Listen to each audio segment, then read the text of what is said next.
Yo, yo, yo. How's everybody doing today? How's everybody doing? Make some noise. Woo! Yeah. Yeah. Welcome to Give Love Laugh 5. This is our fifth edition here at SuitMan Productions of Give Love Laugh. This one's a little different, though. We've got a different charity we are giving to. Usually we talk about the Union Gospel Mission, a mission where Mr. Barnett himself stayed in as a kid. This one's even special, though, and a little closer to heart with it being Mother's Day and as a tribute to his mother. This show, we are driving proceeds to Mary's Place in Seattle, Washington. This is a great charity because they are local to where Dante's from. They actually knew Dante's mother and helped his mother when she was homeless because they're focusing on helping women with children and women combat homelessness. So they do everything from throwing Christmas dinners, birthday parties, Santas, everything in between. Tonight we have an international and national lineup from all over the country. We'll have Tanya Cooper from Bedford, New York. We'll have Susan Ware from North Hollywood, California. We'll have Athena Rodriguez from San Jose, California. Irma Ruiz from San Antonio, Texas. Jimi Longmuir from Glasgow, Scotland. Stevens, who's an American in Tokyo, Japan. And we'll have Lindo Camacho out of Toronto, Canada. Steve Steiner out of San Francisco, California. And headlining our show, we will have Soli Santos out of Chicago, Illinois. Whew, that's more than a mouthful, I'm telling you guys. But are you guys ready for your show? Yeah. Woo! Let's do it. If you can make some noise for those in the audience, give it up for your host. I know he's just got off the road because he is I and I am him, Dante Barnett. Whoa. Yay! Jesus, it's funny. This is a very personal show for me. It's exciting to try to raise money for a cause that I know is good, and not only that, but the owner knew me. We made it a point to try to kind of do a story about this and get it going, and made sure that they had something to tell their donors about and their audience.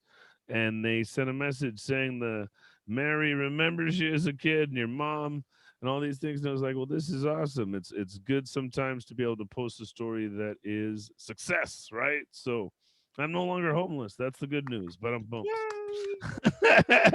But for any of you guys that know comedians, I'm only about one bad decision from being right back there. So it's funny, like when I started comedy, I'm gonna do my bad old homeless jokes. But I was homeless, right? And then I got a new car out of the blue. And I was telling everybody, yeah, I got a new house too. Yeah, it's Japanese model, 2003 design, 32 miles a gallon. That hurts. That hurts. No, but if for most of you may not know this, I'm getting older, and I've had a ton of surgeries, and I've had my shoulder replaced, I've had my knee reconstructed, and a clavicle reattached, and an ear done. Right, and I'm starting to figure out that I don't feel like doctors are really as smart as they say they are. I feel more like they're a pyramid scheme. For any of you guys that go to doctors, tell me I'm wrong, but you've got to go to the main guy to see the guy you even want to see most of the time. Like you can't go directly to where you need your drugs from. You know what I'm saying? I got to pay one dealer to see another dealer. This is bullshit, right? And then on top of it, I remember when my clavicle wasn't attached, I had to, get it looked at. And I went to my main dealer first, and she grabbed it and it rubbed against the shoulder. You could hear it grinding. And she goes, ew. I looked at her. I said, ew. Is that your professional opinion? Am I going to get a $500 bill that says ew on it? You know what I mean? Like, this is horseshit. So then we had to go get my shoulder fixed. And that was even a more fucked up conversation because the guy's like, well, we could use a cadaver tendon. And I was like, I've seen the zombie movies. This is how it starts, right? One shoulder ligament, then I'm dancing like Thriller, and now I'm eating my girlfriend on Valentine's Day instead of eating her out. No, oh, fuck, too far. And then the second option, right, they said was you could use your hamstring tendon. I was like, that makes no sense. Like if I was a car, you wouldn't bust my tail light to fix my headlight. That's just simple order operation. That don't make no sense. And then last but not least, they were like, well, why don't we use bovine piece? Pretty smart. It was like bovine. That's bullshit too. I don't want to be using a horse tendon or anything like that. My middle name may be Edward, but I don't want to be Mr. Ed. I think I aged myself on that joke. Only five of you in the whole audience or in the whole world anymore are old enough to remember Mr. Ed. I guess you fuckers didn't watch Nick at Night. Like, fuck you guys. Anyways, I digress. Are you guys ready for your first comedian of the night? Woo, Duante! It's funny for me because usually when I do this and I book people, like they get the idea. I told you it was 9 p.m. and I've been having to do fucking math on the drive home because they're like, well, I'm in London. I really don't care. Ask the Scottish guy what time to get up. No, I'm just fucking. I love this lady. She's got a great podcast. She also does 5 Black Comedians podcast, which I think is fucking fantastic. Gives us perspective and voice. Give it up for Tanya Cooper. Tanya. Thank you, guys. How's everybody doing? Yeah. Hi. Thank you so much for having me. I appreciate you. Yeah, I am in London, and I know nobody cares except for me. I'm kind of excited because I just became a grandma for the first time. Ooh, Oh my yeah. God. I tell you, my grandson is the cutest. I'm not just saying that because I'm grandma. He's the cutest baby in the world. I mean, really. He's got the queen even saying, oh my God, he's quite lovely. You know, he's just so gorgeous. And I don't know what's up with that, but when he was in the womb, like he was showing early signs of like gang activity. He was like, oh. And I was like, what is he doing in there? I don't understand. You know, I don't know if you ever watch the 3D images now. They're amazing what you can see. But now he's here, he's 6 weeks old, and he's still, when he sleeps, he's like putting up all these signs. I'm like, what does that mean? He's like either he's like, shut up, grandma, you're talking too much. He does this one. This is my favorite. I was like, what is that? What are you doing? But he's so cute, Calvin. So he's actually quite lovely. My son-in-law said, well, what do you want him to call you? And I was like, well, what do you think I want him to call me? I want him to call me grandma. He was like, grandma. I said, no, I mean grandmother. They said grandmother. I was like, yeah. First of all, let me tell you something. When a British person says something, it just sounds so much better. So imagine my grandson, when he gets a little bit older, he can talk. He's going to be like, grandmother, can we go to the park? Grandmother. I mean, I just sound so freaking important all of a sudden, right? Like out of the blue, I'm going to be like the most important person in the world. It's just, I think grandmother is going to be appropriate. Forget Sivka, forget all the other names, Booba, whatever he wanted to call me.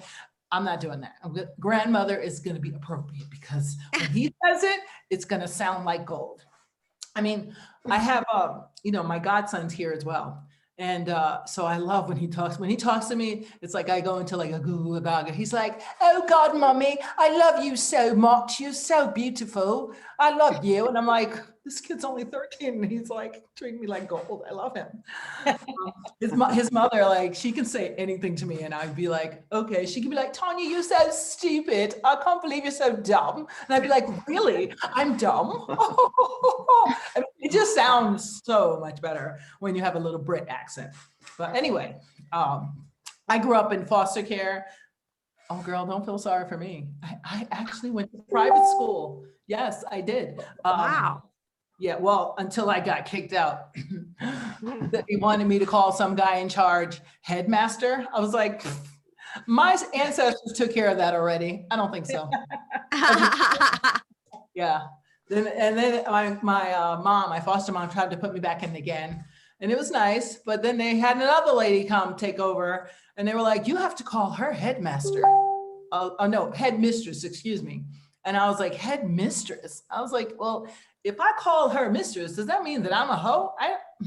That's just awkward for a kid to have to experience that kind of thing. So anyway, I ended up finally finishing at regular school because it just private school. While they were very kind, it was weird. And I was like the only Black kid in the whole school. And I'm like, really? There's no Black people over here? What's up with this? Like, I know plenty of them. Why aren't they here? It was just weird. But anyway, I don't know. It's okay.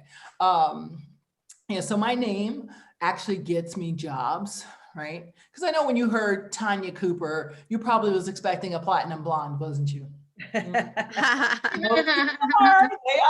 are. I know, because every job interview I get on the phone, they set it up, they love me, it's great. I get into the job interview and they're like, oh, you're Tanya Cooper? You went to NYU? And I'm like, yes, I am. And you can go to NYU too if you study hard. So it's like, I don't know. Anyway, but my name gets me jobs. I'm glad my grandfather, he was white. He knew I better name this child something that's gonna make her get her a job, make her work. He knew the trickery I'd have to go through. So thank you, Grandpa, wherever you are. I appreciate you. But anyway, so I was a foster kid, even though I know my birth family. And I have this friend of mine, and she was adopted, and she says to me, Tanya, it's better to be adopted because you get to be in the will. I was like, really? I said, well, see, that's not how I see it. I like being a foster kid because when someone dies, I don't have to shell out 16 grand.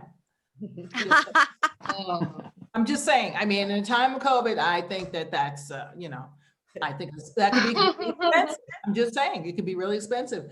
There's some advantages to being a foster kid. I know you don't see it, but just follow me. First of all, who's going to complain going from Bed-Stuy, do or die in Brooklyn, New York, to Bedford Hills, where they just make bills? I lived in the suburbs. I'm not complaining. I'm not one of those foster kids who are like, oh, poor me. This is never going to happen. I loved going from starvation to having a house. I mean, it was like instant Cinderella moment. I have no problem with that. So anyway, I always wanted to be a nun because before I got unofficially adopted at 7, I just love nuns. I lived with nuns, 23 girls, 6 nuns, and 6 counselors. So I was obsessed with them. And I always wanted to be one, but they weren't getting any. It's like, so, and then their habits didn't match my habits, my Ferragamos and my Stuart Weitzman, that didn't match. So anyway, let me tell you about this. So I tried international dating recently, but it just didn't work out for me because all the guys' parents wanted me to convert to white. Didn't work out. So anyway, I can't believe time is up already, but I will leave you with this. Ladies, a way to a man's heart is not through his stomach. It's through his sternum. Thank you very much.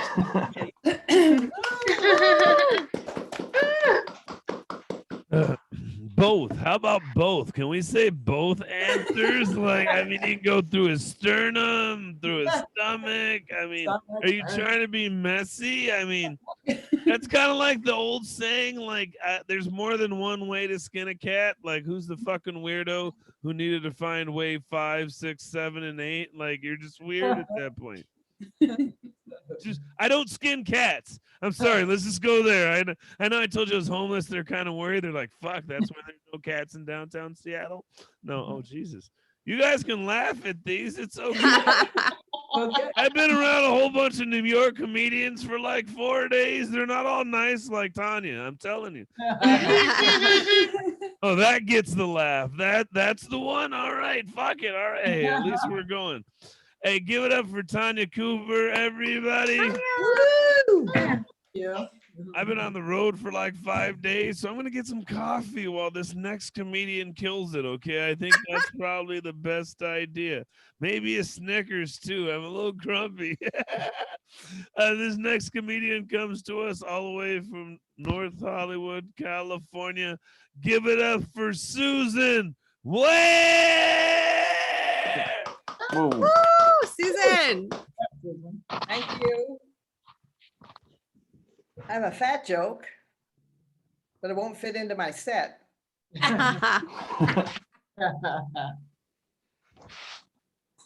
My neighbor moved yesterday. I didn't even know he was in a coma.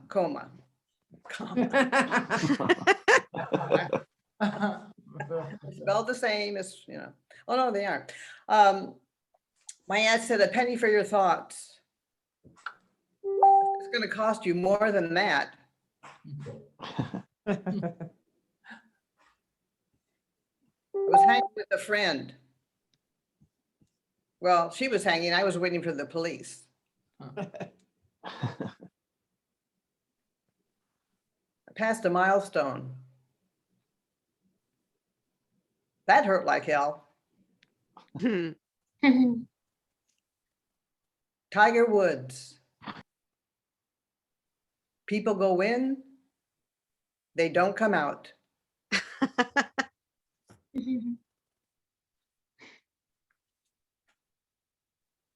Was walking with my friend on the beach, and I said, "Oh my God, look, there's a dead seagull." And there's a dead seagull. She said, "Where?" See, I can't do that joke on Zoom because I'm looking up in the sky. Oh. My friend had a hysterectomy. She said, "Never again."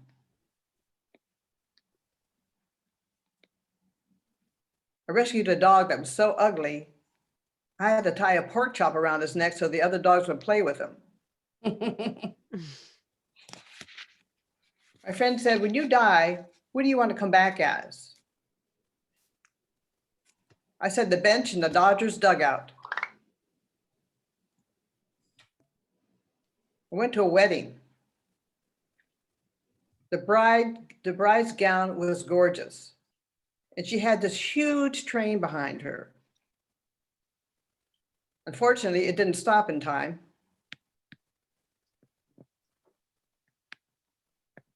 I looked up paranoid in the dictionary. I said, "Why are you looking me up?"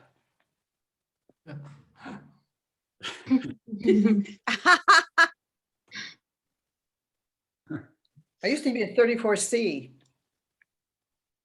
Now I'm a 38 long.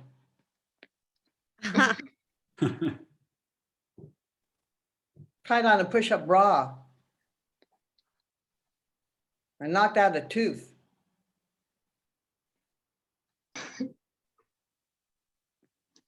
I had my knee x-rayed.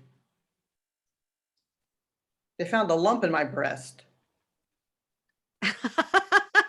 I was going to pierce my nipples, but I was afraid of the pain. So I got clip-ons.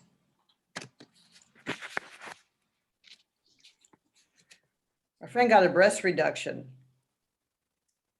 Now she just has one.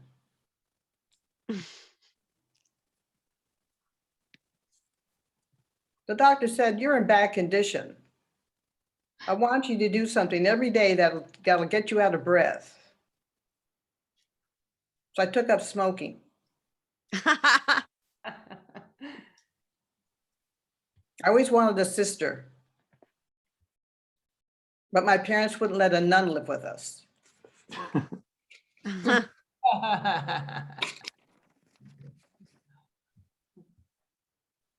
My friend got her granddaughter a jumper for her birthday.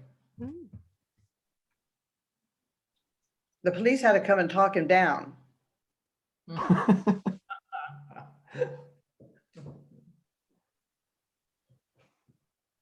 I don't think the couple next door like each other. We had a heart attack. She mailed a letter to 911.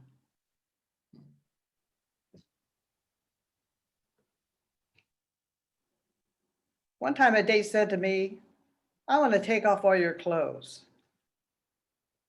I said, "Go ahead. I don't know why you put them on in the first place."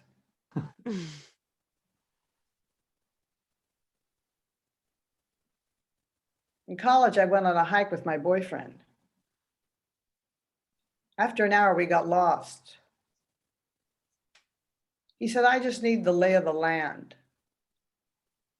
I said, "Then you should have asked my roommate to come with us."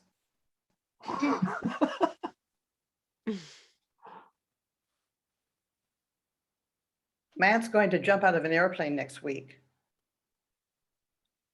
She doesn't know it's going to be a surprise.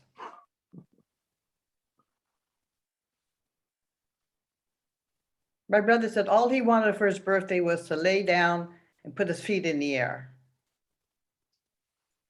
So I bought him a gynecologist exam table.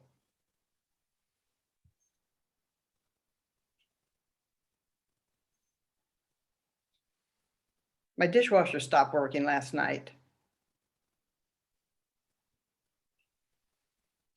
I shouldn't have told him the pan still had food in it.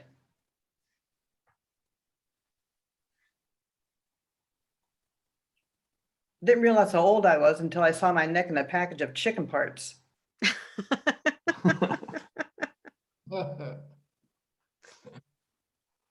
So depressed, I bought myself a ledge.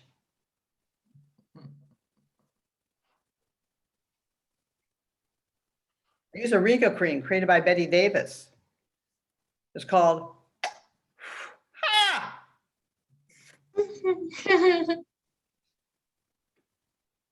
I'm trying to grow old with Grace. But she died last week, so I have to grow old with Helen. I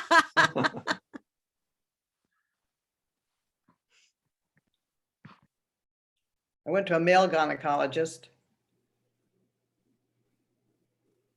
She couldn't find my clitoris either.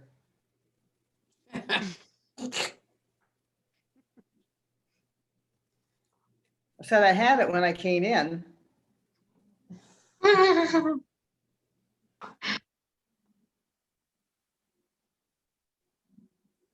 I watched him build a high rise. I was riveted.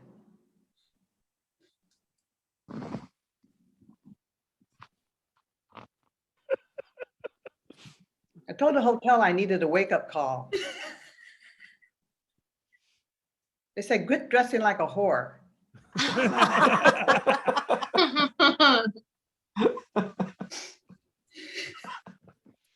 He went on a job interview.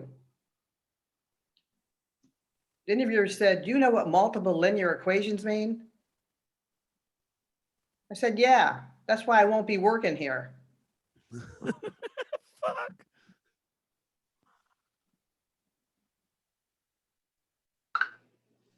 Talked to my therapist about death. She said, when you go home, write down everything you want to tell people before you die. I wrote help. I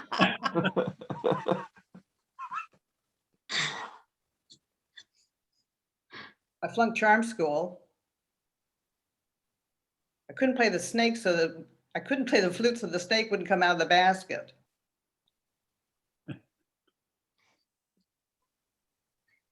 Do you think books on suicide are ever returned to the library?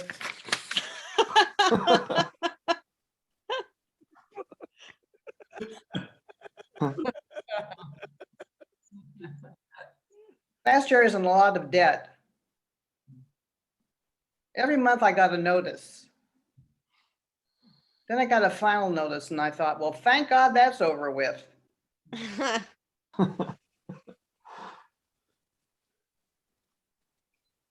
I was in a restaurant with a friend. He said, you know, a terrorist could come in here and blow us all away in 7 seconds. I said, I'll just have coffee.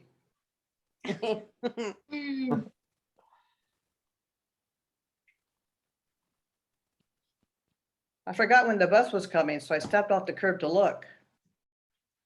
Then it hit me.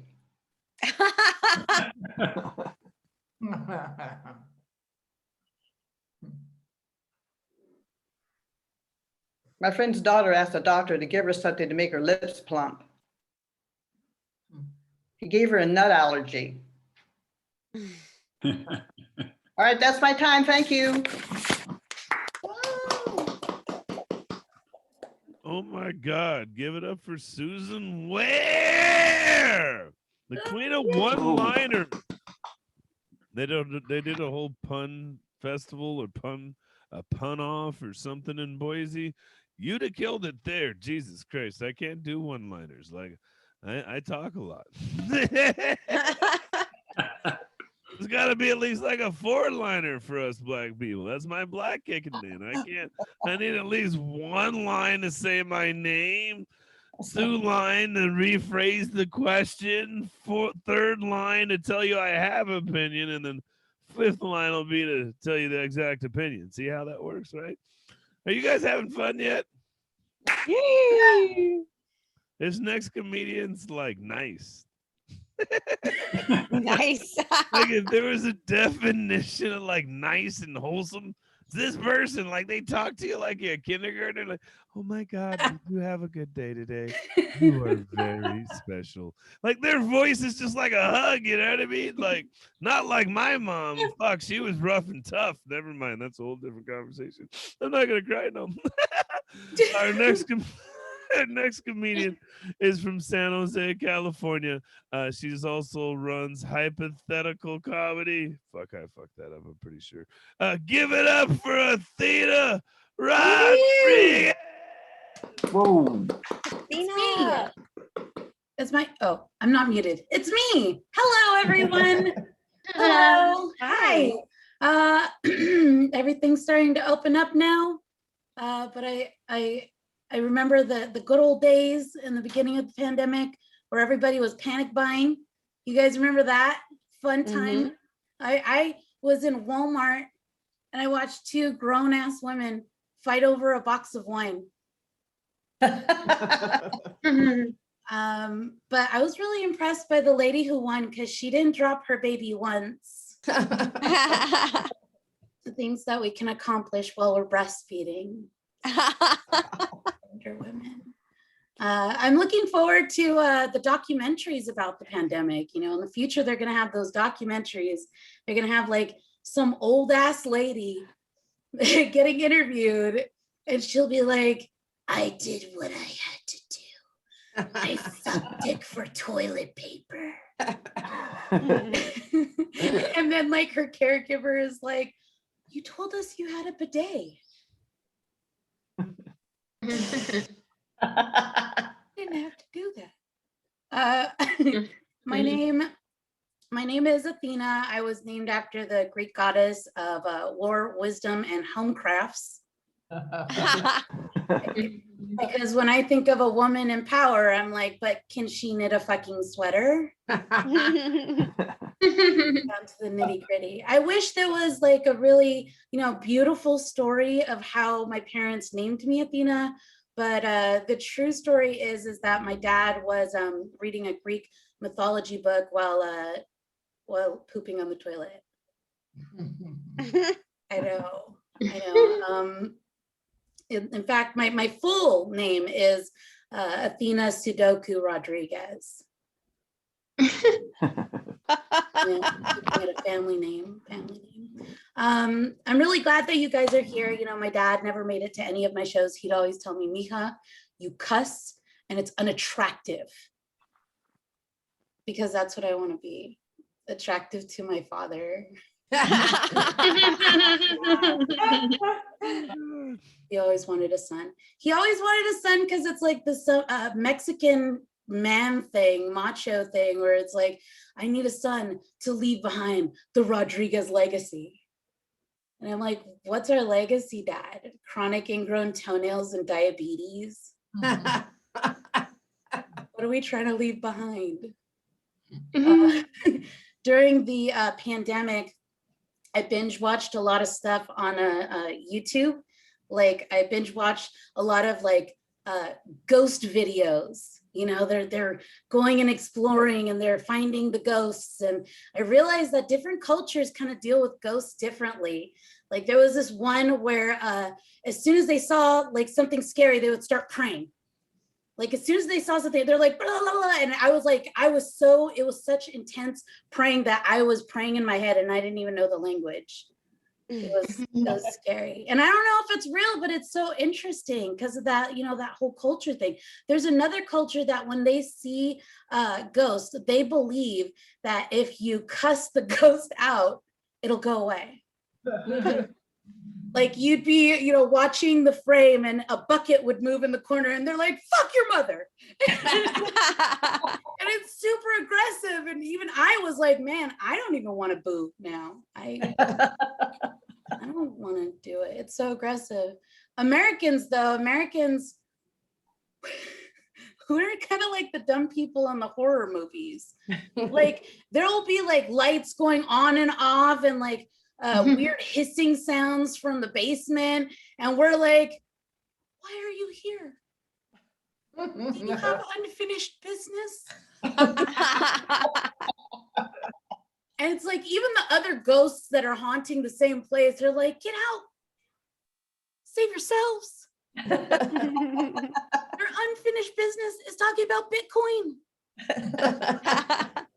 It makes me think a lot about how silly it is. You know, I feel like if I was a ghost and I wanted people to get out of my house, I would just haunt them really passive aggressively, like a really bad roommate, you know? Like, sorry. It'll be like, while they're eating something, I'll go up behind them and whisper, wow, eating all the string cheese at once again? And then like, if they were taking a like super steamy shower, I'd write on their mirror, ew. Because who wants to feel like that? And then my favorite would be like, you know, just instead of moaning around the house, I'd be just, you know, acting like a drunk girl. I'm not even drunk. Let's order a pizza. I feel like I would be a successful ghost. I like ghosts, and I'm obsessed with true crime. I get obsessed with it, and then I get scared and terrified of it. It makes me like a ginormous weenie. I scare the crap out of myself. And my friend was like, well, you need something like a weapon to carry around, and then you won't be such a weenie. I'm like, okay. And so she's like, I'll bring over my taser and you'll love it. I'm like, okay. So she brings over her taser. She's got it in her purse. She's like, wait till you get a load of this. I'm like, okay, let's go. And she starts digging in her purse, and she's digging in her purse, digging in her purse, digging in her purse. I'm like, yes, let's do this. Bring it. I want to tase someone in the neck. And she's digging in her purse. Finally, she pulls out this taser. And I'm like, holy crap. I hope whoever mugs you was as patient as I was. Long time. I developed a theory that the guys that tell you to smile are actually murderers. That's my true crime brain. Okay, hear me out. So every time you hear about a victim, they're always this very like pretty, beautiful, smiling, kind, lovable soul. And it's just like, you never hear about them murdering someone that could, you know, like, that looks like they eat balls for breakfast. See, that's what we have to do. We have to look like we'd follow them into a gym bathroom. I feel like we have to look at them and you know, look like we'd kill them first. That's the best defense. In fact, if somebody walks up to you and tells you, hey, you should smile, you tell them, fuck your mother. Go away. I sometimes shop at stores that don't have my size clothing because I don't have like enough overpriced scarves and shit. But, I don't like the skinny girls that work there because they always look at me like I'm lost. Like I'll walk in and they'll be like, the food court is over there. No, and I'm like, I know where the food court is. But the same thing happens to like the skinny ladies in Lane Bryant, right? They'll walk in and they'll pick something up going, oh my God, I really love this belt. And then the Lane Bryant employee will be like, that is a necklace, bitch.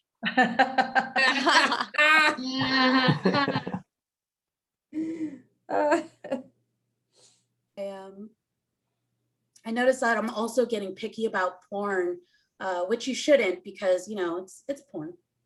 But the last one I watched, they're doing it on Dora the Explorer sheets, and I kept getting distracted because I was like, any minute now, she's gonna be like, where is the penis? Can you find the penis? Let's ask the map.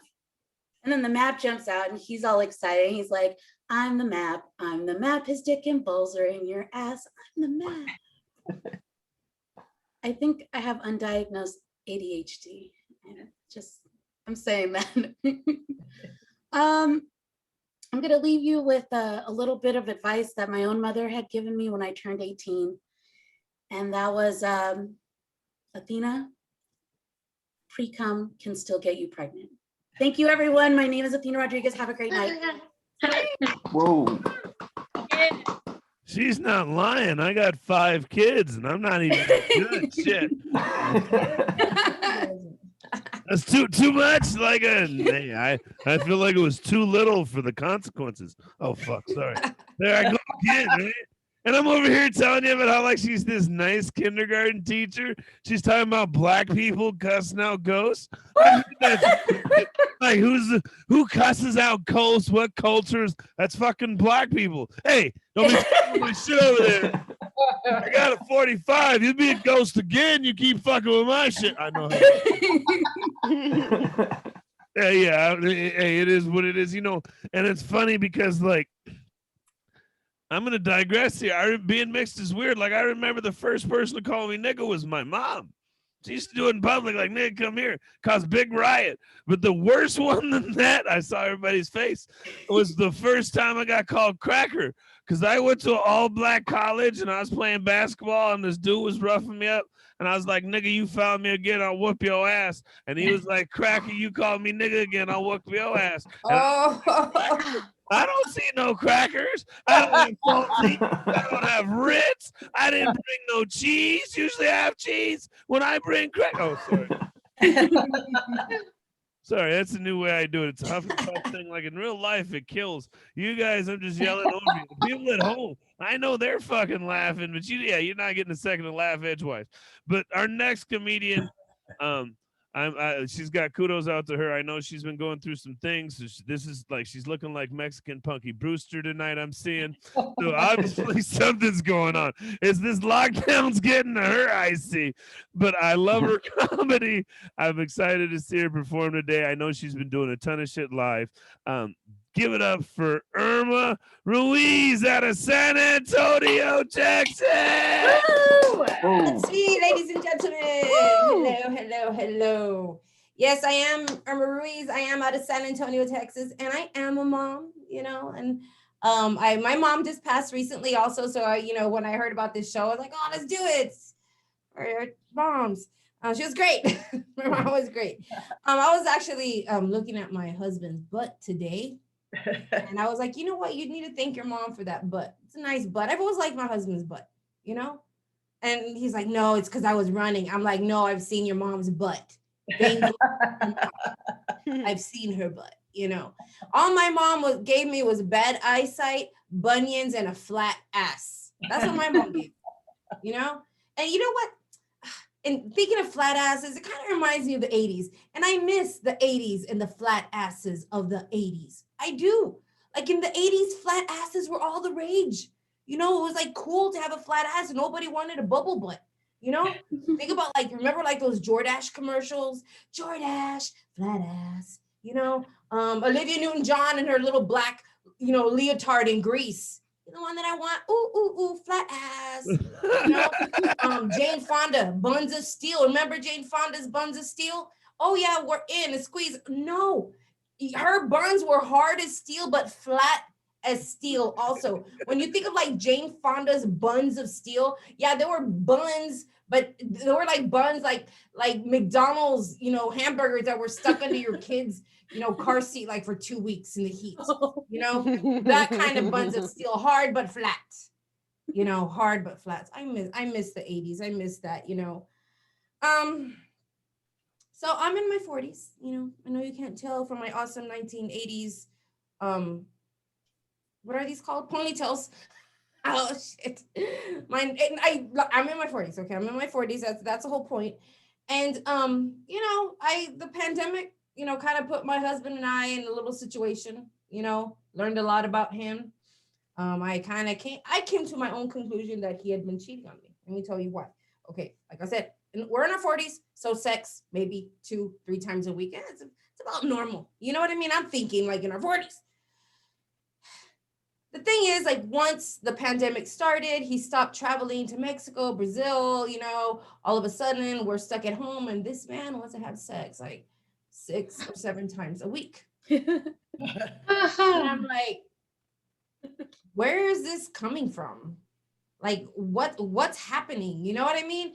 Like, things started changing, and then like, he started like wanting, a new truck, and he wanted to get a dog, and I'm like, oh my God, he's going through a midlife crisis. And it hit me. I was like, oh my God, he had a girlfriend. I would tell him, I know you had a freaking girlfriend, and don't talk to me, don't look at me, don't touch me. I know you had a girlfriend in Mexico City. I know it, And I looked at him, and I was like, you know what? I'm gonna tell you something right now. I miss that bitch. Because no, I was fine with 2-3 times a week. You know what I mean? But then I got a little like, oh my God, my flat ass. I mean, I'm getting older. He's going through a midlife crisis, the dog, the truck. He's gonna want a new wife, And then I'm telling him all this, and he's like, no, don't you realize I like the home and garden network? You're my fixer-upper, babe. I'm like, oh, that was just so romantic to me. Yeah, so I'm his fixer-upper, and I got myself a Brazilian butt lift. I'm not going to show it to y'all till I feel a little bit healthier.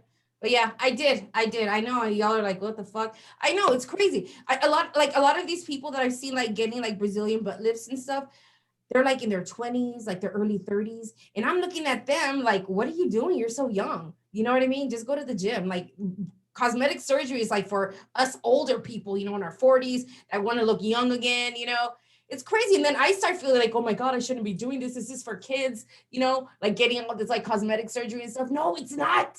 I shouldn't be feeling guilty about this. The cosmetic surgery is for us old people. I hate it when like these kids want to fucking take old people shit and make it their own. Like this kid the other day on Facebook. Well, first of all, he's on Facebook and he's like, oh, people over the age of 30 shouldn't be wearing fedoras. I was like, what? Are you fucking kidding me?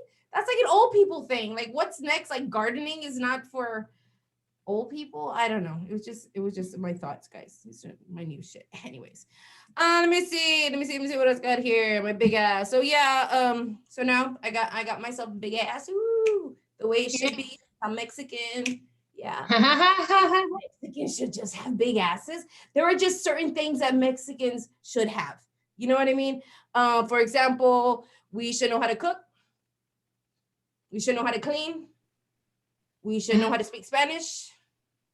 We should have a big ass. And the only thing I have now is a big ass because I don't know how to cook. I don't know how to clean. I don't know how to speak Spanish.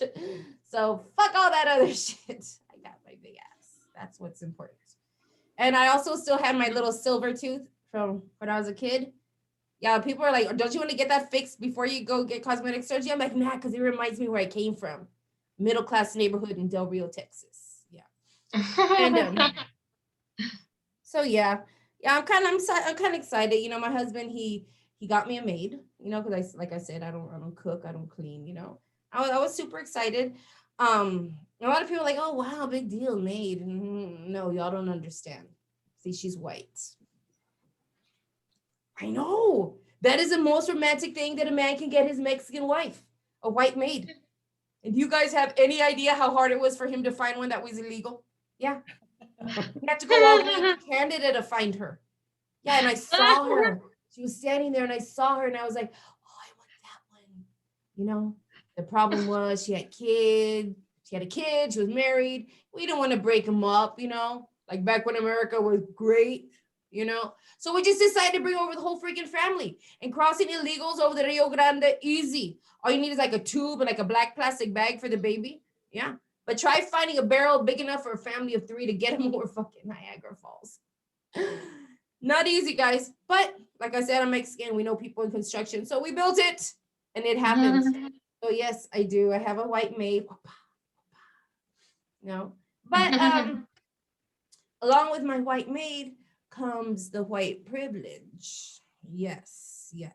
So I'll call her up and I'll be like, hey, Melissa, I need you to come over to the house. I need some help here and there. And she'll tell me, hey, Irma, I'll go to the house when I'm ready to go to the house. When I get there, it better not be dirty. What? Excuse me? No, no, no. This is not how it works. Look, if it were not for me, you wouldn't even be here. Okay. You're illegal. And if you're not here in 1 hour, I'm calling immigration. Or here in Texas, we call it La Migra. And she tells me, Irma, you call La Migra and I'll call La Migra. And let's see who they take. Yeah. That's what she told me. And at that moment, I turn around to my kids and I say, you know what? Kids, clean up. Fawn's coming over. Yeah. Yeah. So I do have a white maid, you know. I mean, she's pretty cool. You know. And her husband is actually he comes over also. He's our white gardener. Their son is our white mechanic. Yes, it's great. I have to like just flip my hair. Movement. And it's so funny because like, you know, my aunt comes over to the house, my tia, and she's like, Irma, who are these people?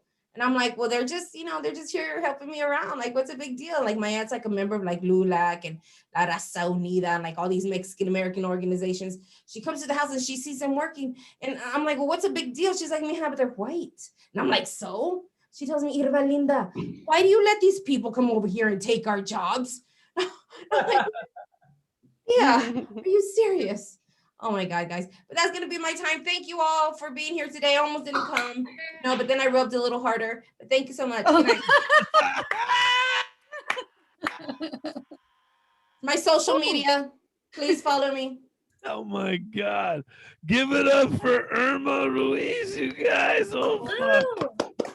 I almost didn't come and then I rubbed a little harder. Oh, fuck. I might use that later. I don't mean the line. Fuck. No, you said you already have 5 kids. Hey, I'm keeping to myself. Self-love is the best love. It's also the cheapest love. No child support. Too soon? I say not soon enough. Fuck. Took 5 to get a boy, so I guess I'm part Mexican. I'm like Athena's dad. I've been fighting for that one little boy. Yeah, he's carrying out a good line of hair, though. That is the difference. Oh, fuck, I digress. Are you guys having a good time? Yeah. Woo! You got to say that. I'm the Debo of comedy. I feel like I have to hang a comedian over a balcony and be like, are you signing with SuitMan Records or what, bitch? Like, fuck. If I ever make it to Scotland, this may be the guy. Jimmy's kind of wiry. I feel like I could probably pick him up. No, I'm just fucking. This guy, though, I love his accent. I can't understand half of what he's saying, but about halfway through the interview, I finally pick up the dialect. That's part of being deaf and Asperger's, because I'll just look at, I didn't hear you. I don't have any fucking filter to be like, I'm going to try it. No, just fuck it. I don't understand. Try again. Try again. I love him anyways. He's on my sober show, I believe, next month as well, Laughing Through Recovery. I love working with Jimi. He's got a podcast out as well. Give it up for Jimi Longmuir. Cheers, thanks very much. Well, I know my lighting's a bit strange, but you can basically do what we do with everything in Britain and blame Brexit for it. Like, and actually, we're in Glasgow, we're in level 3 lockdown. We were due to come out at the start of the week, but we didn't come out, and I didn't get my gigs I was supposed to do. But I decided to put the jacket, my 2-piece on anyway. Does it suit me? And I realised when I put it on and took it out the closet where it's been for 6 months. Do you think anyone has one of these jackets anywhere in the world that's been in a closet for 6 months and it doesn't have one of these in the pocket? I should have probably wore one with longer sleeves because I'm walking about with my jokes written in my hand all day. So if you happen to see me in the supermarket, I'm sorry for the spoilers, but you know, if you could read my jokes, you were standing too fucking close. I struggle these days in the supermarket anyway. It's a bit of a struggle in the supermarket. I like to drink my coffee with the powdered milk substitute coffee, mate. And I go into the supermarket and I say, where's the coffee, mate? And the guy's like, there's the coffee there, mate. And I'm like, no, the coffee, mate. And he's like, I just told you where the coffee was. And why did you call me mate twice? And I'm like, no, the milk stuff. And he's like, milk's in the fridge next to the eggs. And I'm like, no, the powder. And he's like, the sugar's next to the coffee. Well, imagine having that conversation when you're both wearing these. Well, recently in comedy, they've been telling us that when we come out of lockdown, we shouldn't make any jokes about COVID. But it's been a global pandemic everyone's been through, not fucking Fight Club.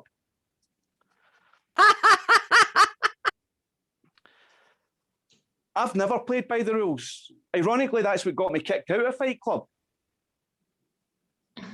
When they came to kick me out, I was expecting violence and I put up my fists. The guy was like, "You just don't get it, do you? We're not fighting with you anymore." But another thing to tell you in comedy is be yourself. And here I am, completely alone in my house doing comedy on my phone because I'm desperate for the validation. And be yourself isn't the best advice for me anyway. I'm a paranoid, anxious and depressed, recently bereaved, unemployed, recovering addict suffering from symptoms of complex PTSD. And I've been under lockdown for a year. You're not ready to see me be myself. It's just this lockdown, I think it's just fucked with my head this past year. It was okay last March, back when it started. Managed to keep myself pretty active, going on long walks around my neighbourhood and things. In fact, one day I went pretty far and found myself somewhere that was technically very crowded, although everyone stayed at least 6 feet away, so that was good. But all the same, I've not went back to that graveyard yet. And I actually served a short prison sentence 20 years ago. I was in prison for 6 weeks. And people always ask me what prison was like, probably because I keep bringing it up in my fucking comedy set. People always say, "What was prison like?" And I've never been able to tell them until now. Now I can say prison was almost exactly like this lockdown, except I didn't have to put up with your partner and kids. And I knew when it was going to be over. And I managed to keep myself safe, well and busy back at the start of lockdown. Mainly I kept myself busy by assuring everyone I know in different apps that I was safe and well. By 3 months in, if someone texted to ask how I was, I felt like texting back, "I'm the same as you, I'm pretending everything's fine, now fuck off." Yes, I'll be at the quiz. And we had an uplifting situation here last year with Captain Tom Moore. Captain Tom Moore is this 100-year-old man. And he'd done 100 laps of his garden. And he earned in excess of 40 million for charity, which was absolutely amazing. Although unfortunately we lost Captain Tom Moore a few months later, he died. Which, this isn't a popular opinion, but I think it's probably for the best that he passed away. I'm just saying, here in Britain, we've seen old guys that like to keep fit, charm the public, and have a presence around the NHS royalty and the pop charts before. And things went very sour with Jimmy Savile. If you don't know who Jimmy Savile is, look him up and you'll see who I mean. And I get tired of masturbation in lockdown. I didn't even know you could get sick of masturbation. Every time I went to do it, I knew how the Queen must feel about Prince Andrew. I mean, it was my flesh and blood, but I just didn't want to look at it anymore. And I blame 5G for that. I think the conspiracy theorists were right about 5G. And I thought 5G would be a good thing for shut-in porn addicts. Even monkeys in captivity get to enjoy a little wank from time to time. I know that for a fact, because that was an awkward family outing. Although, if you were a zookeeper, what would you do about a monkey that keeps wanking anyway? I'm sure it's much harder to explain to an 8-year-old why your monkeys have not got any hands. So I didn't actually make any jokes about COVID. And part of the reason for that is because I'm old enough to remember jokes about the planes in 9/11, and they never landed. And I had to come off Tinder at the start of lockdown, which was probably just as well, because by the time lockdown happened, I was using photos of myself on stage, and every girl I matched with always said, "You're just looking for material, aren't you?" And I was like, "Yeah, have you got any?" Going out on all these crazy dates. I was basically overusing Tinder, and I've had time to realise I was overusing Tinder because my last relationship was so bad. In fact, my last relationship was so toxic, you could have used its energy to get a DeLorean back to 1985. It was okay at first. It actually turned out she was into BDSM, which was something I'm not too familiar with. My personal philosophy with BDSM is it's okay to role play and order toys off the internet. But if you find yourself in a city centre dungeon, obliged to address some off-duty security guard as, sir, you've probably went too far. Anyway, I found out she was into BDSM because she appeared on my doorstep wearing a French maid's outfit, and she asked me to tie her a black swivel chair I've got in the middle of my living room. So I complied with her wishes and tied her to this black swivel chair. And she said, "You can do anything you want to me." And I was like, "Can I get that from the fact that you're tied to a black swivel chair in the middle of my living room?" I didn't think we were rehearsing for a kinky mastermind. And I actually found out she was into dogging as well. Do you guys know what dogging is? It's like when you get in a car and drive off to faraway places and have sex with strangers and stuff. It sounds amazing. And I got really, really excited about that until I realised that neither of us had a car.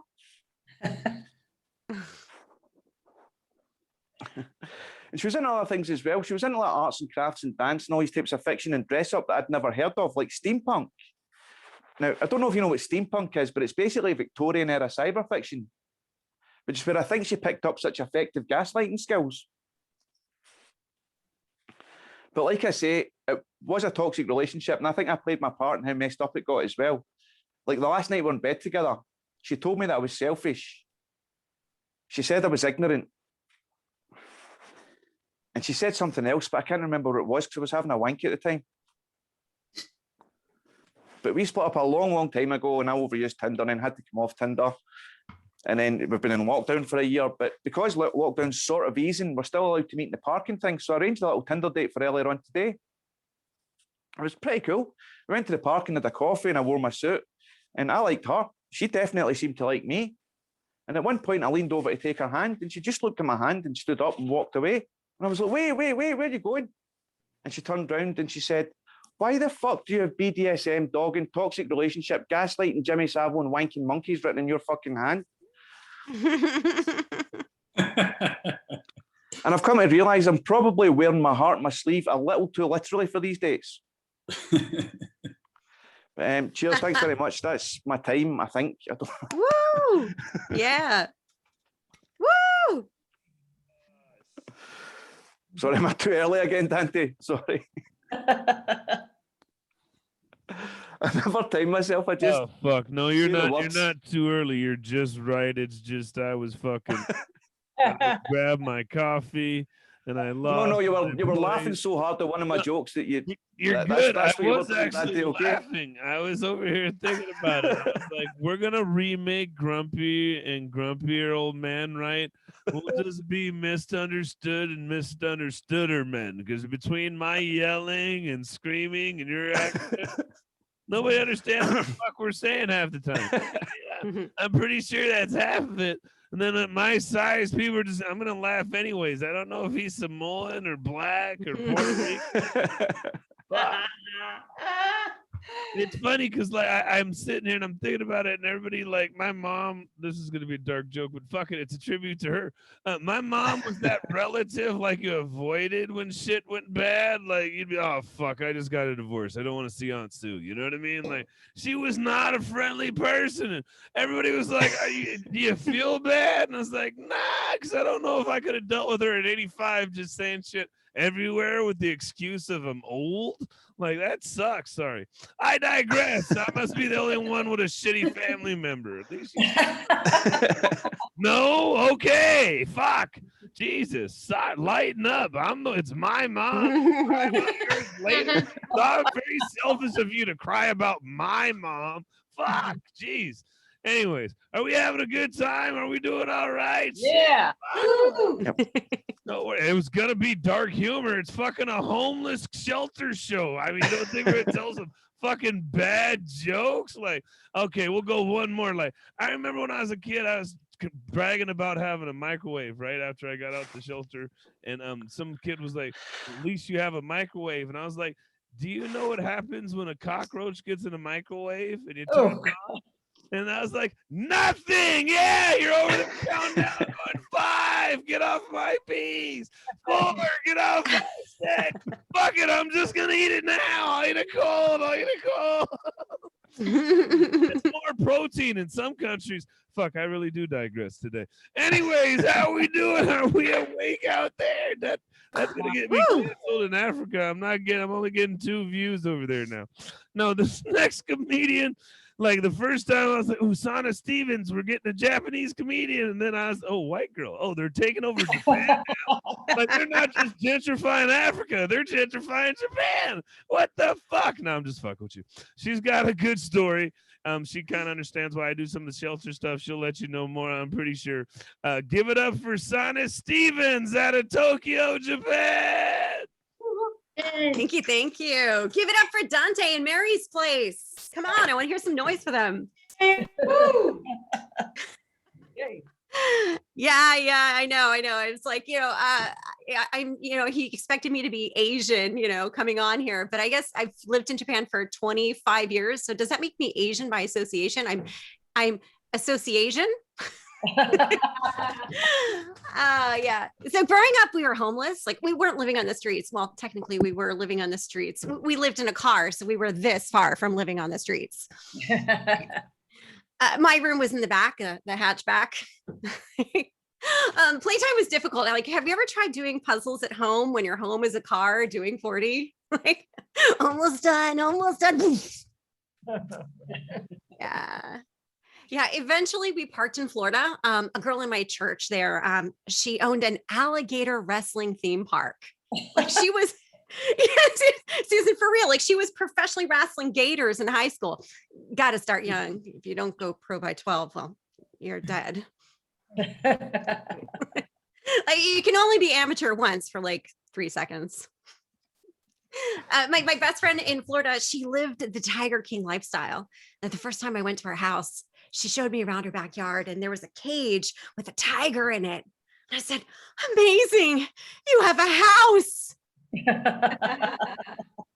I felt bad for her because her house only had 2 doors and we had 5.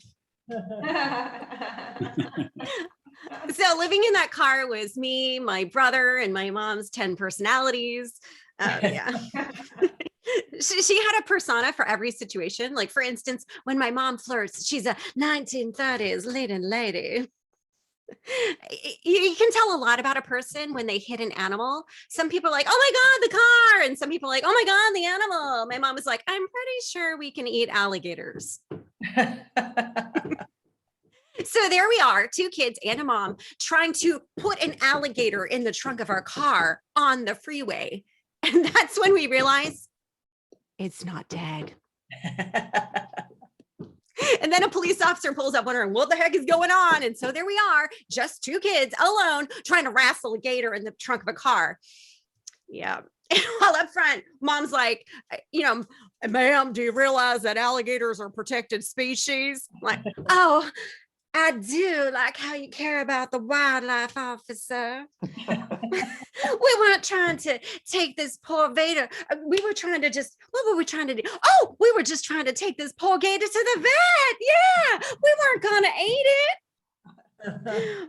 Meanwhile, we're trying to wrestle a gator into the trunk. So she's in the 1930s. We're in a horror film. She's in Gone with the Wind. We're in Jaws. Oh, officer, can you help a damsel in distress? We're gonna need a bigger car. Oh yeah. When I say we lived in a car, we weren't trailer trash, like because we couldn't afford a trailer. We aspired to trailer trash. Yeah. But we were poor, but we never really felt poor. It's other people that make you feel poor, and we didn't have other people. There was no room in the car. I remember having canvas shoes as a kid, and we never had a washing machine. So I used to color my sneakers in with chalk from the church, which left chalk outlines wherever I went. I had no idea where I was going, but everybody knew where I'd been. Like, I love to imagine a couple of dumb cops just stumbling upon my footprints, thinking they found some weird crime scene. Like, oh my God, Ted, someone died standing up over there. Like, Bill, it's worse than that. There were hundreds of them and they all went that way. As you can see, I have a computer and Wi-Fi now, but is this a Japanese house or a Zoom background to cover up my Honda Civic? Like people live in RVs now, but that's not living in a car. Like your car doesn't have 2 bedrooms and a kitchen and an entertainment space. Your house has wheels. We lived in a car, and that was normal to me because people lived in cars. And I remember the first time a boy offered me a ride home, and I was like, oh, "You want me to move in with you?" Yeah, my mom. She wanted to be a star. And even though she's older now, she acts like an aging starlet. Like we're at a diner and the waitress takes the plate and mom, were you finished? I was almost done, but it was taken from me. Mom, did you make it to the bathroom okay? I was this close. I almost made it. Yeah. My mom just got the internet. Welcome to the 90s. No, she's in her 90s. I call her up and I call her up and she's like, oh, it's my daughter Soness. She lives in Japan. I'm like, who is she talking to in her apartment at 11 p.m.? Say hello, Siri. It's an Alexa. My mom's really difficult to talk to. She's not deaf. She just doesn't listen. So whenever I call her to catch up about family stuff, she's watching the Home Shopping Network. And I'm like, oh, Mom, so did you sort things out with Sharon next door? I want a triple filter vacuum. Okay, so what happened with Chris about the job? It sucks up so much dirt. Okay. Well, what did you decide about? It cleans your bedding too. Okay. So Eugene and I decided to rent out our spare room to Frontline. We're an invisible insect trap. Oh, Lordy. I've been to a few psychics. Psychics get very specific with me. Normally they're generic, like, has anyone here ever disappointed their parents? Does that resonate with anyone? But with me, they're really specific. I get, oh, you must struggle with the pressure. What with your mom and dad being a doctor and lawyer and your brother Steve being the lead engineer for Apple. Like, they are specific. They're wrong. But they're specific. I mean, I don't have a brother named Steve, and I don't know what my dad did for a living. I'm beginning to think I was born into the wrong family. Like, maybe I've learned to cover up things from my past. Like, I've developed socially this way of being seen. It's good enough to fool psychics, but as an actress, not good enough to fool casting directors. Well, they know who I am. Well, actually, they know who I'm not. Every time a casting director lets me know who I can't be, I get one step closer to finding out who I am. Well, I guess I'm never going to find the one because I'm not a romantic lead. Well, I guess I'm not going to see anyone else find the one because I'm not the kooky best friend. I'm like 5 failed auditions from really finding myself. Yeah, my mom, she failed an audition. Well, she thought she did. See, she was 6 years old when she auditioned for a Shirley Temple film. She got it, but she never found out. Because her mom told her she didn't get the part. Turns out the casting people thought my mom would be a kooky best friend. Grandma disagreed. And so that's like where her emotional growth stopped, like when she was 6. I assume maybe that's like the most she could teach me, and mine stopped there too. Like, maybe the psychic was seeing the life that I would have had my mom gotten that opportunity. Like, one of the best influences in my life has been my husband. Like, he cooks for me. He helps me clean up my toys. I mean, my books. Yeah, he's helped me mature beyond 6 years old. Now I'm like 8. Well, thank you very much. I'm Soness, and everyone, give all your love and support to Mary's Place. There is a link below, so go ahead and give some donations to support people who need some help, just like some of us did. So thank you so much. Woo! Give it up for Soness Demons, right? Jesus, that's funny. Like, I don't know. I don't think so many people understand that we're all maybe 1-2 paychecks from being homeless. and that we all have a friend who's a comedian, an entertainer, a rapper, an artist. Let's just be honest. Most of our friends who are entertainers or any of those things, they've been homeless lately too and on a couch or on somewhere else. So let's definitely do what we can to donate. Also, Mary's Place specializes in women, especially women with children. And so the experience of not getting a gift is one that's hell.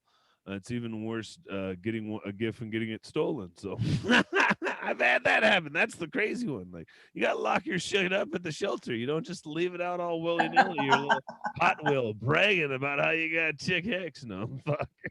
I'm not gonna cry. I told you guys I might, but I'm not. Not yet. At least I think I got more. Oh fuck. Are you guys ready for some more laughs? Our next comedian is coming all the way from Canada. What's that about? I always love to say that. Honestly, I know they love these shows because they've been locked up the whole time. I'll let you tell you more, but they're kind of like in isolation. They're like Akon. They've been locked up. They won't let them out, right? Give it up for Linda Camacho. Woo! Hey, that is right. We are in lockdown still a couple more weeks till we finally are free. But right now, everyone is just DMing me for Netflix and Corona. We're desperate here. We just want all, we don't care at this point. No, we're so late in the vax game too. Man, how's everyone doing? Good. It's everyone is growing out their hair.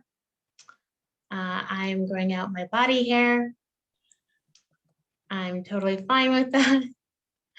I'm also not wearing a bra anymore. And I feel like this is back in the hippie era. I love it. I feel like this is what the hippies are all about. Yeah.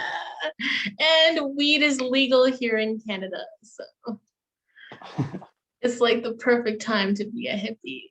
Yeah. What else is there to do when we're still stuck here, not being able to do a single thing? Stay at home, seriously.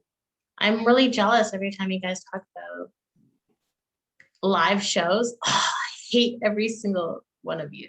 Like every single one of you. I hate you.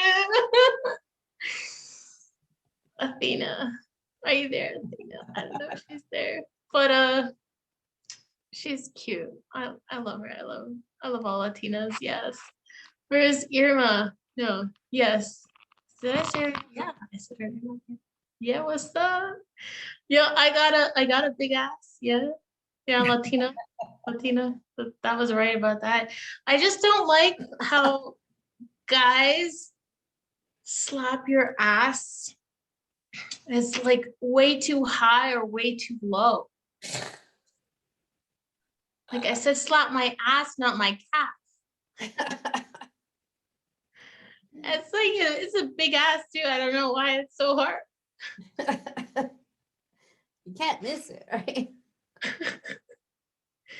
My Latina mom, she'd always be like, Linda, you have to get ass in school. So I became a slut. What? Turns out she was telling me to get A's in school.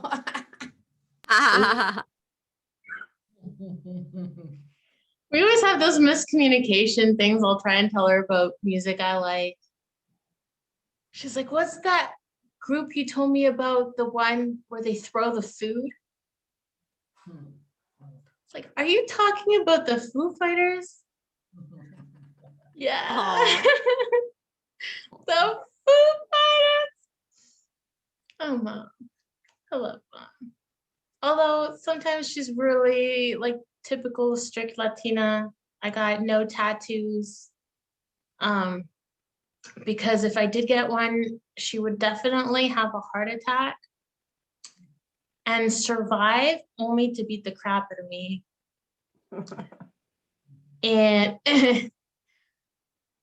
She threatened to cut me off financially completely. And I swear she puts these seeds of doubt in me, so I'll never be fully independent. She'll be like, Linda, I hope that before I die, I buy you a house so you don't end up homeless. Thank you for the vote of confidence. Or she'll put like these half compliment put downs. Oh, that shirt makes you look skinny today. Those shoes make your feet look small. Thank you. No, honestly, I love her. Whatever, she gave me life, right? Today is actually like we're celebrating Victoria Day. It's a big deal in Canada. Everyone's doing fireworks. Inconspicuously because, stay-at-home order. Yes, it's a hard time to be a slut. I literally committed recently to wearing a mask the whole time during sex. Even during oral, I just sort of blew air on it, just like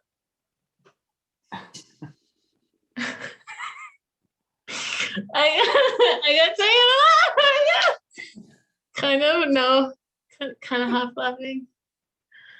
Oh man. So basically, we're all here trying to waste time, trying to stick it together before the end of June. And finally, we'll have live shows, hopefully, maybe, who knows? At this time, anything can happen. Anything can happen. I like I hate dating because guys always say they like all kinds of music. And I'm like, no, you don't like all kinds of music. Do you like ranchero music? No. Yeah, it turns you on. Yeah, it does. But do you like Hungarian folk music? Like, is that all kinds of music? You understand? Like, that turns me on right now. And do you like Animal Collective? It's literally 1 minute of just zipper noises. That gives me inner peace. So it's hard to take. I also don't like gambling because basically gambling in relationships, relationships are like 50-50 chance you're gonna like either stay together forever or break up. I don't like those odds, sure, 50-50.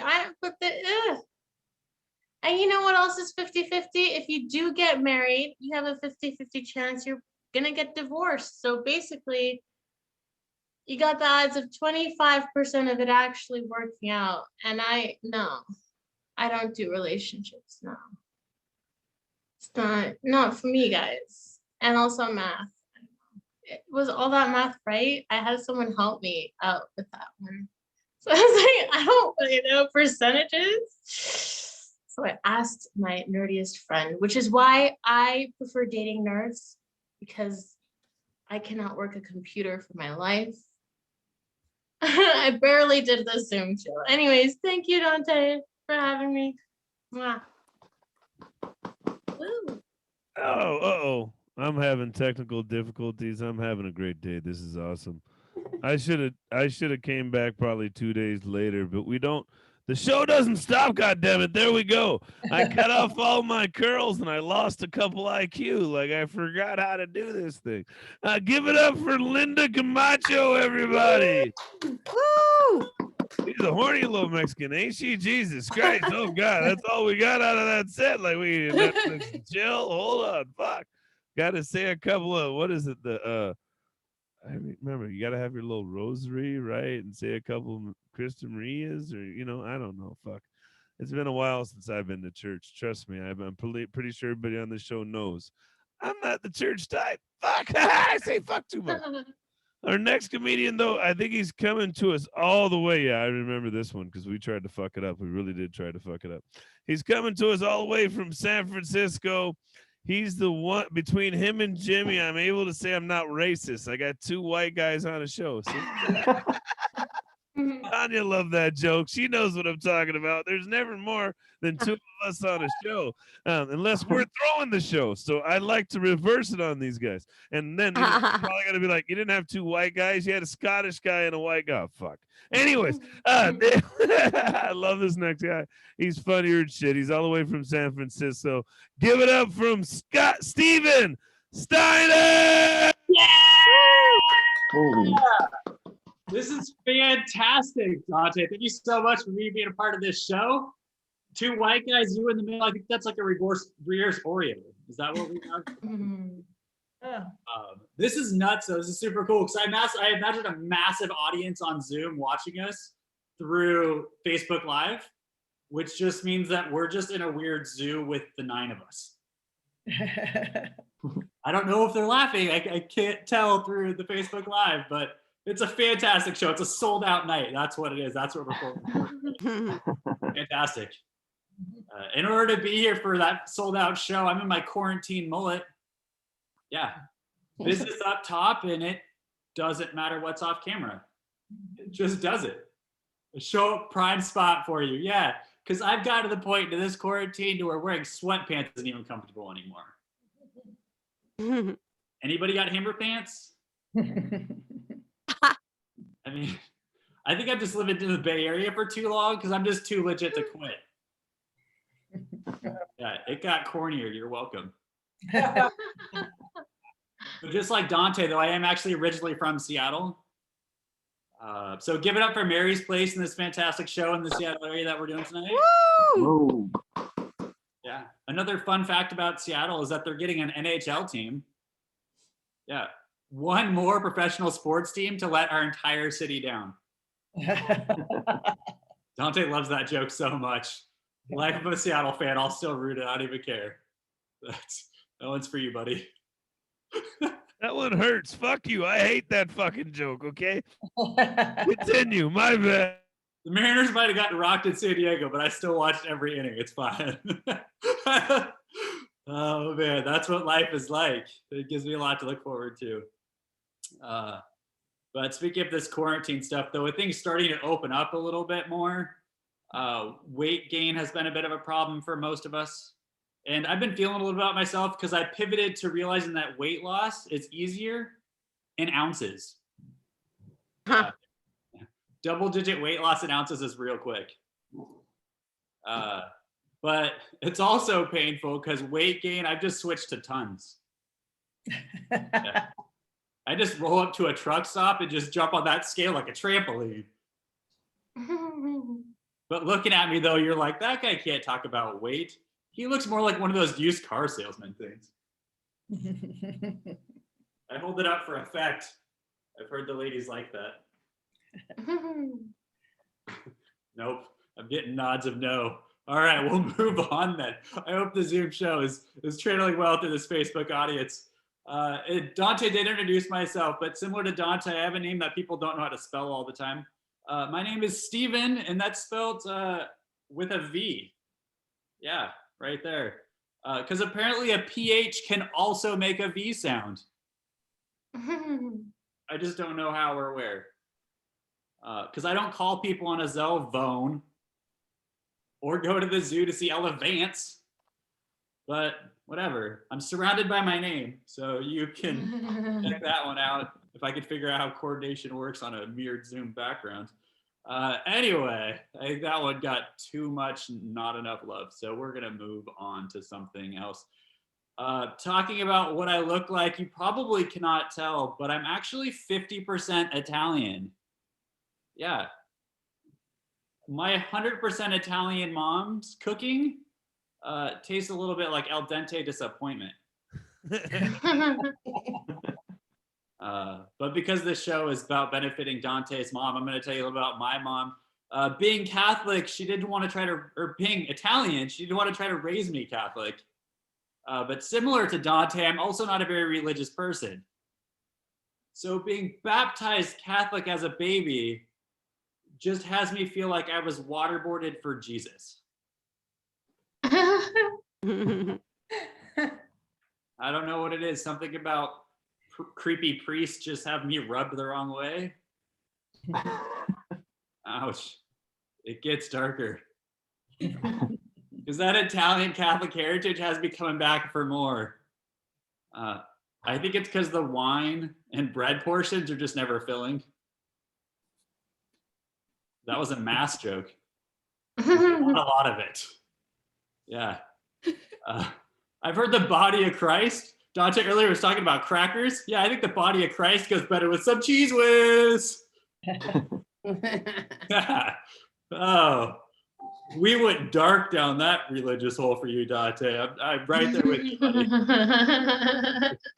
You're laughing so hard you even know where your mute button went.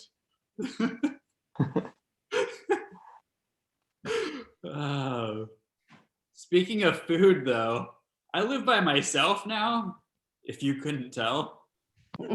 So I practice what most of you probably call meal prep. But as a 30-year-old guy who lives by himself, it's lonely prep. Yeah. Because 1 pound of ground beef gives me Taco Tuesday and Taco Wednesday and Taco Thursday. And we're still at it for more. Yeah, it's so lonely that, heck, I don't even high five myself. And I ruined that punchline. I don't even clap anymore. I just high five myself. That was a good one, Steven. And if I screwed up that punchline. Speaking of screwing up a punchline, I want to try some new jokes that I hopefully don't screw up. These ones have entertained myself. So now the life of quarantine, sometimes I just wake up with random thoughts. And that's the best way to lead into new material. People complain about inflation a lot. I'm okay with it because it decreases the value of your 2 cents. Yeah, I think it's a good one. And also, isn't it ironic that champagne is a drink to celebrate success, but if you pronounce it with a bit of a slur, it just sounds like a little bit of pain. Champagne, pain, just it hurts a little bit. All right, that joke didn't land well. I'll blame it on my delivery. I think the joke is still funny. I'll take it for the team. I think it's still a good one. Do you guys want some more corny jokes? I know Susan opened the show with some one-liners. Oh, fuck. That's the transition that I wanted, Dante. Because commas, they give me pause. Oh, God. I should probably stop with the one-liner dad jokes, though, because I don't have kids. And that just makes me a faux pas.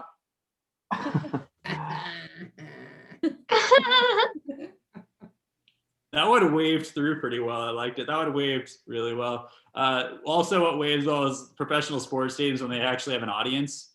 But for the longest time during quarantine, they just had cardboard cutouts, pumping crowd noise.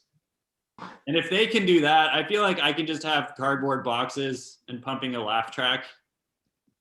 That's how my joke is planned. And that's why you have to practice in front of a live audience who I can't hear or see reactions to, just the rest of us in this room. So I'm doing really well. I think I'm doing great.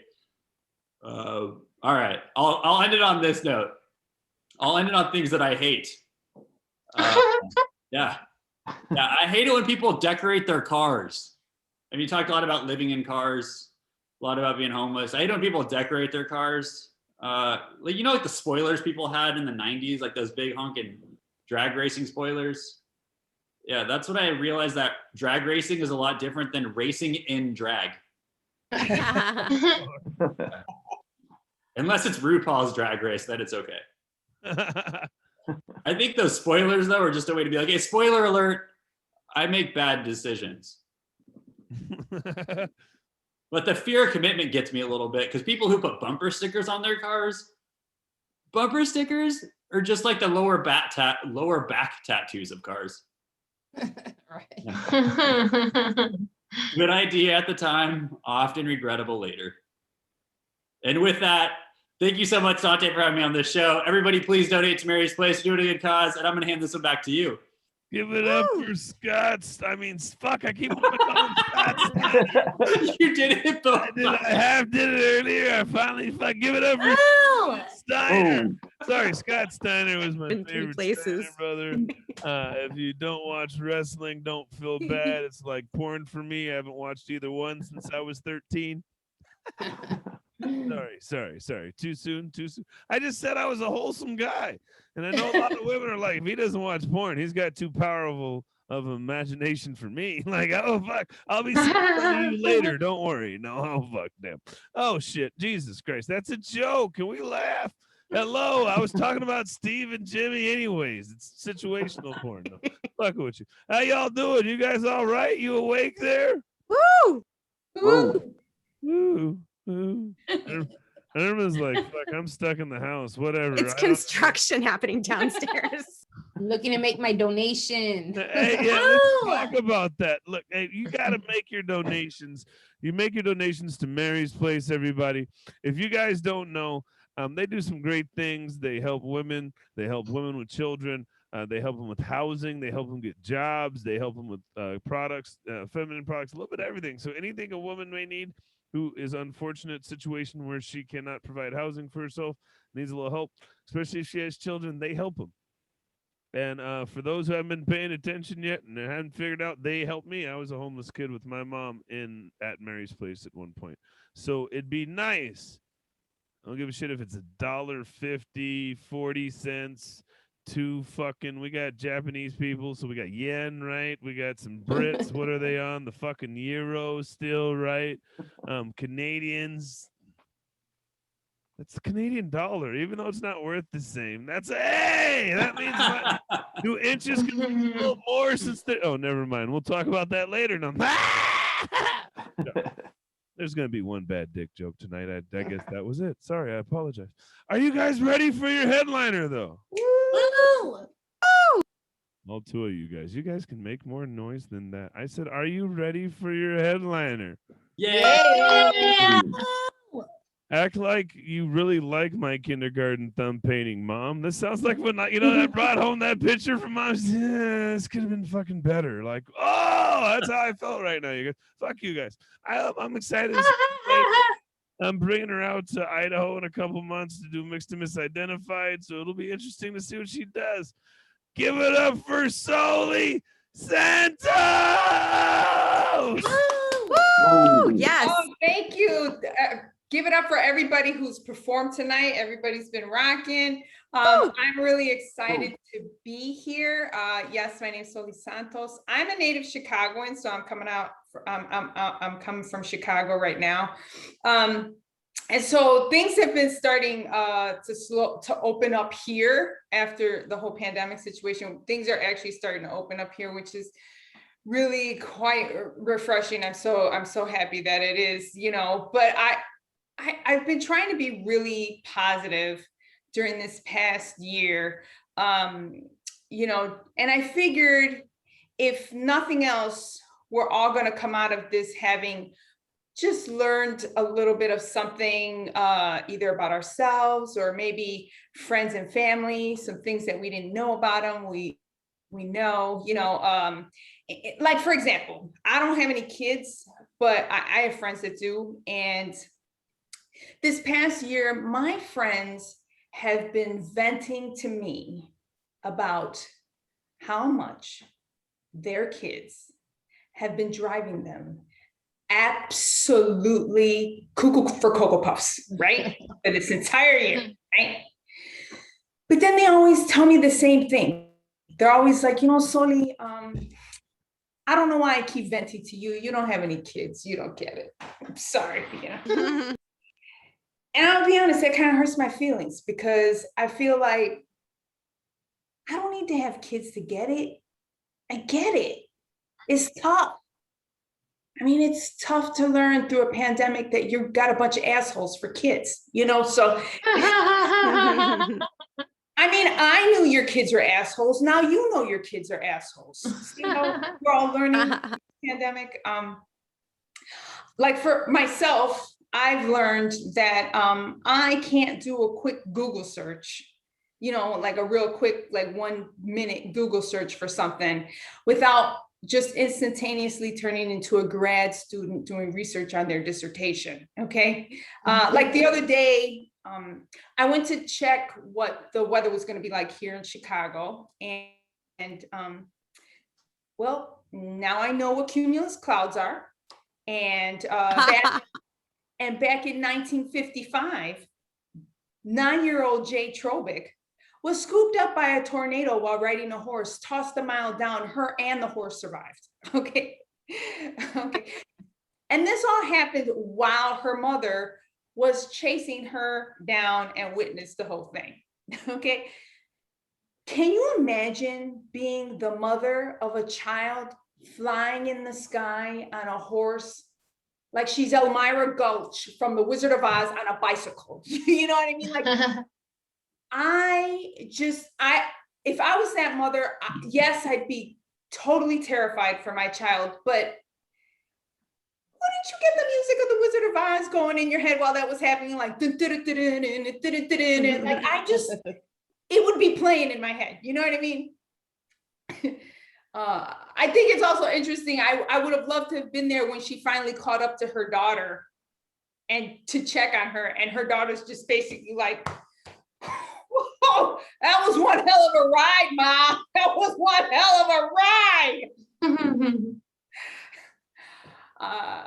I've been trying to, like I said, be really positive during this whole pandemic. And this past year, my boyfriend and I, living together, we have definitely learned a lot more about ourselves. You know, the way we communicate with each other has definitely changed this past year. Like the other day, he bought a small box of hand sanitizer, right? The individual packets of like hand sanitizer wipes, you know? And he came up to me and he said, you know, how many packets of hand sanitizer do I have to give you in order to get some ass tonight? And I was like, I don't know, like 10 to 12 packets. And he was like, 10 to 12 packets? That's a lot of packets. What could I get for 3? I was like, I'll jiggle your balls for like 2 minutes. You get what you pay for, okay? All right. You know, like I said, our communication with each other has definitely evolved this year. Like the other day I went to make a sandwich and I noticed that all we had left was the butt of the bread, you know, the 2 ends of the bread. And I don't like the butt of the bread. I don't like it. And so, I mean, I was going to toss it, to be honest with you. But before I did, I figured, let me ask him if he wants the butt of the bread, right? And so I asked him, I said, hey, are you going to eat this ass? And he was like, no, unless you're going to. He was like, yes, unless you're going to. And I was like, no, you know I don't like that. So he made the sandwich. This is how we're working. I became temporarily dyslexic there for a second. Side note, my boyfriend is 12 years younger than me. Woo! I know. Yeah. I know. Thank you very much. I'm a sucia. Thank you. And for those of you that don't speak Spanish, sucia is Spanish for lucky bitch, okay? Don't look that up. That's what that means, okay? I'm telling you the truth. You learned a new word today if you got nothing else out of this. Yeah, you know, it's funny because in the before times, I was a personal trainer, and at my job, I happened to mention to a coworker of mine that my boyfriend is 12 years younger than me. And she was being silly. And so she was like, ooh, cougar. And I'm gonna be honest with you guys, I hate that word.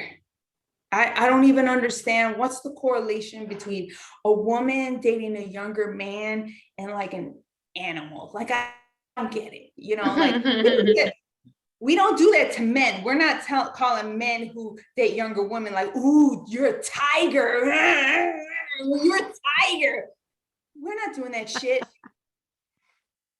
We do call them pigs. I guess maybe we do call them an animal. We do call them pigs.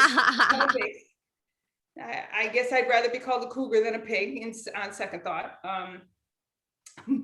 But I felt the need to clarify with my coworker. And I said to her, I said, listen, I'm not a cougar, okay? I'm a pedophile, all right? You get that shit right, okay? Everybody got really scared about that joke right now. So I'm going to dip into more pedophilia jokes. Get ready to rumble. Let's do this. I met him in the gym where I work at. I met my boyfriend at the gym where I work at. I met him in the daycare of the gym that I work at, guys. I met him in the daycare of the gym that I work at. His mom went to go take a Zumba class, and I was like, you're real cute. Get over here. I'm going to show you how to do a real push-up. Get over here. No, it's cool. He's grown. He's grown, you guys. He is grown. I can't prove it because he's not here right now. He's not here while I'm doing this. He's asleep. It's already past his bedtime. That's why he's asleep already. I'm kidding. He's not asleep. He's grown. He's not asleep. He did all his chores today, so he got to stay up late. Listen, it's seriously, he's grown, okay? He's grown. Like 4 inches since we started dating. They all grow so fast, you know? They grow so fast. All right, I've made you guys thoroughly uncomfortable right now, and that's okay. He is an adult. He is an adult. He's an adult so much. He's an adult that that he has tattoos. He has tattoos, and you know, I don't have any tattoos. He has tattoos, and I think they look nice. They look sexy. I don't have any tattoos, but he would love it if I got tattoos. But I don't have any tattoos for the same reason why him and I aren't married. You know, I don't want to wake up 10 years from now, staring at the ceiling and thinking to myself, why'd I do this to myself? Oh, it seemed like a good idea at the time. Yeah. This is going to be so painful and expensive to get rid of. So that's why I don't have any tattoos and why I'm still a single lady. Okay. I'm also Latina. I am Puerto Rican. I'm a Midwestern Boricua. We're not all on the East Coast. My dad got off on the wrong flight, and now we're here. So, which is cool. It's fine. You know, I'm a native Chicagoan. If you can't tell from my accent, I am a native Chicagoan. But I'm gonna say that as a Latina, there's a lot of expectations with being Latina nowadays. Like, for example, like I mentioned, I don't have any kids, right? I don't have any kids. So I'm a Puerto Rican woman with no kids. And yeah, behind schedule. I'm behind schedule right now, guys. By now, I should probably have 6 kids, 3 grandchildren. My oldest daughter and I should be pregnant right now at the exact same time, okay? My parents are really disappointed in me. They're really disappointed, okay? There is a name that you call Latinas with no kids. There is a name. It's happy, okay? That's what you call it. We're called happy, all right? I am happy. And some of the Latinas were talking about big asses, and I'm gonna be honest with you guys. I'm not one of those Latinas. I don't have a big ass. I used to have junk in my trunk in my 20s. I lost it in my 30s. I don't know where it went, but I'm convinced a white chick took it. Okay. I'm convinced, because whenever I see a white chick with a really big ass, I'm like, that ain't natural. It's not natural. Unless you're from Wisconsin. Okay. Unless you're from Wisconsin. And it's not a bad thing, ladies from Wisconsin. It's not a bad thing. It's not. I one time I saw a white chick with a really big ass walking down the street, and I thought to myself, maybe she took my ass. She's the one that stole the junk right out of my trunk, And part of me wanted to fight her for it, but I stopped myself because I was like, I can't do that. That would be like kicking my own ass.